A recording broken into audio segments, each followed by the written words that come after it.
come on. Dis-moi pas que tu penses comme Sacha. J'ai pas l'air d'une ma tante Monique quand même.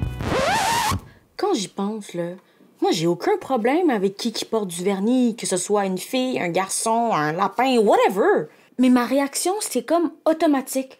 Comme si j'étais un robot qui faisait juste recréer ce qu'on lui avait appris. Puis j'avoue que c'est pas la première fois que ça m'arrive.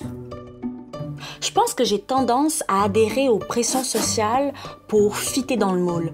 Comme si me faire accepter par le monde allait me protéger d'être jugée ou rejetée.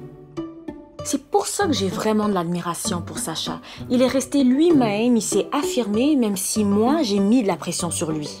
D'ailleurs, ça aurait pu mal finir, notre conversation. Tu sais, j'aurais pu réagir avec orgueil, ne pas écouter Sacha et justifier mon point juste pour protéger mon ego et pas perdre la face. Ou lui, Sacha, aurait pu décider de céder sous mon influence, se plier aux attentes sociales.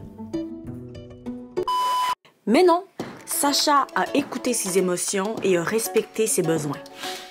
Il s'est affirmé clairement, avec même un peu d'humour, malgré le risque de me déplaire.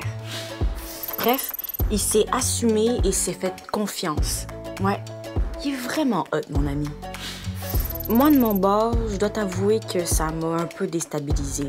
Mais au lieu de me braquer puis de me frustrer, j'ai réussi à rester ouverte puis à l'écouter. J'ai pris un pas de recul, j'ai respiré par le nez et je me suis demandé, est-ce que c'est vraiment moi qui pense ça? Ou c'est pas plutôt les pressions sociales qui me font penser comme ça? En tout cas, je savais que ça venait pas de moi. Bref, si on n'a pas vraiment le contrôle sur les pressions sociales, on peut quand même décider c'est quoi l'influence qu'ils ont sur nous. Et pour ça, il faut se connaître, croire en soi et oser s'affirmer. Tu vas voir, c'est pas mal mieux que de devenir un citron pressé. Pour le défi de cette semaine, identifie une situation où tu vis une forme de pression sociale.